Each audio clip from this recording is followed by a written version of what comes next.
నమస్కారం.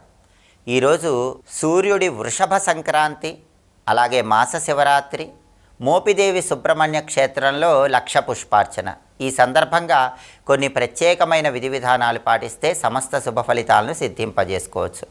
ప్రధానంగా ఈరోజు సూర్యుడు మేషరాశిలో నుంచి వృషభ రాశిలోకి ప్రవేశిస్తున్నాడు. సూర్యుడి వృషభ సంక్రమణం జరుగుతోంది. దీన్నే సూర్యుడి వృషభ సంక్రాంతి అనే పేరుతో కూడా పిలుస్తారు. సూర్యుడి సంచారంలో మార్పు జరిగిన రోజు చేసే స్నానం 7 జన్మల పాపాలు, 7 జన్మల దారిద్ర్య బాధలను పోగొడుతుందని ధర్మశాస్త్ర గ్రంథాల్లో చెప్పారు. కాబట్టి ఈరోజు రవి వృషభ సంక్రాంతి, అంటే రవి వృషభ సంక్రమణం సందర్భంగా అందరూ కూడా స్నానం చేసేటప్పుడు స్నానం చేసే నీటిలో సూర్యప్రీతిని కలిగింపజేసే విధంగా ఎరుపు రంగు పుష్పాలు కొన్ని కలుపుకొని ఆ నీటితో స్నానం చేయండి. స్నానం చేసేటప్పుడు కూడా జపాకుసుమ సంకాశం కాశ్యపేయం మహాద్యుతిం తమోరిం సర్వపాపఘ్నం ప్రణతోస్మి దివాకరం అంటూ సూర్యుడి ధ్యాన శ్లోకం చదువుకోండి. లేదా ఓం సవిత్రే నమః సూర్యమంత్రం చదువుకోండి. అలాగే స్నానం చేశాక సూర్యుడి సంచారంలో మార్పు జరిగిన రోజు కాబట్టి అర్ఘ్యం విడిచిపెట్టాలి. రాగి చెంబులో నీళ్లు తీసుకొని కొన్ని ఎర్ర పుష్పాలు, కొద్దిగా ఎర్రచందనము, కుంకుమ కలిపిన అక్షింతలు వేసి తూర్పు వైపు తిరిగి ఓం ఘృణి సూర్య ఆదిత్యం అని 12 సార్లు చెప్తూ 12 సార్లు ఆ నీళ్లు మొక్కల్లో పోయాలి. ఇలా చేస్తే రవి వృషభ సంక్రాంతి సందర్భంగా సూర్యుడి అనుగ్రహం కలుగుతుంది. సూర్యుడిచ్చే వ్యతిరేక ఫలితాలు తొలగిపోతాయి. ఇంకా వీలైతే ఈరోజు గోధుమలు దానం ఇచ్చుకుంటే మంచిది. అది కూడా రవిహోరలో దానం ఇచ్చుకుంటే మంచిది. అంటే ఉదయం 6 నుంచి 7 మధ్యలో కానీ, మధ్యాహ్నం 1 నుంచి 2 మధ్యలో కానీ కేజింబావు గోధుమలు ఎర్ర వస్త్రంలో మూటగట్టి దేవాలయంలో దానం ఇస్తే కూడా సూర్యుడి అనుగ్రహం కలుగుతుంది. ఎటువంటి మంత్రాలు చదువుకోలేని వాళ్ళు, ఎటువంటి దానాలు ఇచ్చుకోలేని వాళ్ళు ఉపవాసం ఉండండి. పగలు ఉపవాసం ఉండి రాత్రికి గోధుమలతో చేసిన పదార్థం ఆహారంగా స్వీకరించండి. అలా చేసినా కూడా సూర్యుడి అనుగ్రహానికి పాత్రలు కావచ్చు. అదేవిధంగా ఈరోజు ఇంకొక ప్రత్యేకత మాస శివరాత్రి. మాస శివరాత్రి సందర్భంగా ప్రదోష కాలంలో శివాలయానికి వెళ్ళి శివాలయ ప్రాంగణంలో దీపాన్ని వెలిగించటం, శివాలయంలో హారతులు దర్శించుకోవటం, శివాలయంలో చండీ ప్రదక్షిణ చేయటం ఉత్తమ ఫలితాలు ఇస్తుంది. లేదా ఇంట్లోనే నక్తం ఉండి, అంటే పగల ఉపవాసం ఉండి సాయంకాలం శివాభిషేకం చేసుకొని శివుడికి నైవేద్యం పెట్టి ఆ తర్వాత ఆహారం స్వీకరించడం ద్వారా కూడా శివానుగ్రహానికి సులభంగా పాత్రలు కావచ్చు. అలాగే ఈరోజుకున్న ఇంకొక ప్రత్యేకత, మోపిదేవి సుబ్రహ్మణ్య క్షేత్రంలో స్వామివారికి లక్ష పుష్పార్చన జరుగుతుంది. ఈ సందర్భంగా మోపిదేవి క్షేత్రంలో ఉన్న సుబ్రహ్మణ్య స్వామిని దర్శనం చేసుకుంటే విశేషమైన శుభ ఫలితాలు చేకూరతాయి.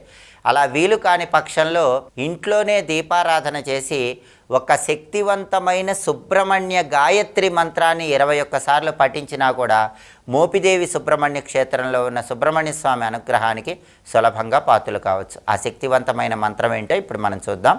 భుజంగేశాయ విద్మహే ఉరగేశాయ ధీమహి తన్నో నాగః ప్రచోదయాత్. దీన్ని సుబ్రహ్మణ్య గాయత్రి మంత్రం అంటారు. ఈ సుబ్రహ్మణ్య గాయత్రి మంత్రంలో కూడా భుజంగేశాయ విద్మహే ఉరగేశాయ ధీమహి అంటూ మంత్రం చెప్తున్నామంటే సర్పరూపంలో ఉన్న సుబ్రహ్మణ్య శక్తిని ప్రచోదనం చేస్తున్నామని అర్థం. ఎందుకంటే మోపిదేవి సుబ్రహ్మణ్య క్షేత్రంలో స్వామివారు సర్పరూపంలో ఉంటారు. ఎందుకంటే కైలాసం నుంచి వచ్చి సుబ్రహ్మణ్యేశ్వర స్వామివారు తపస్సు చేసుకున్న ప్రదేశము మోపిదేవి క్షేత్రము. అలా తపస్సు చేసుకుంటున్నటువంటి సుబ్రహ్మణ్యేశ్వర స్వామివారిని అగస్త్య మహర్షి ఆయన భార్య లోపాముద్రతో కలిసి ఈ పరిసర ప్రాంతాలకి వచ్చినప్పుడు వ్యాఘ్రస్య పూర్వ దిగ్భాగే కుమారక్షేత్రముత్తమం అంటూ తన భార్య లోపాముద్రతో పలికాడని పౌరాణిక గ్రంథాల్లో ఉంది. ఈ పరిసర ప్రాంతాలని ఒకప్పుడు వ్యాఘ్రపురము అనే పేరుతో పిలిచేవాళ్ళు. ఈ వ్యాఘ్రపురమే కాలక్రమంలో మోహినీపురము అనే పేరుతో ప్రఖ్యాతిగాంచిందని, తర్వాత మోపిదేవి అనే పేరు వచ్చిందని స్థల పురాణం మనకు చెప్తుంది. అందుకే అగస్త్యుడు వ్యాఘ్రస్య పూర్వ దిగ్భాగే కుమారక్షేత్రముత్తమం, అంటే ఈ వ్యాఘ్రపుర సమీపంలో కుమారస్వామి సుబ్రహ్మణ్య స్వామి ఉన్నారని తన తపశ్శక్తితో ఆయన భార్య లోపాముద్ర శిష్యులతో కలిసి ఇక్కడికి వచ్చినప్పుడు ఆయన దర్శించి సుబ్రహ్మణ్య శక్తిని గమనించి ఇక్కడ ఆయన సుబ్రహ్మణ్య స్వామిని ప్రతిష్ఠించారు. ఆయనకి ఒక దేవాలయ నిర్మాణంలాగా ఏర్పాటు చేశారు. చాలా శక్తివంతమైనటువంటి క్షేత్రం మోపిదేవి సుబ్రహ్మణ్య క్షేత్రం.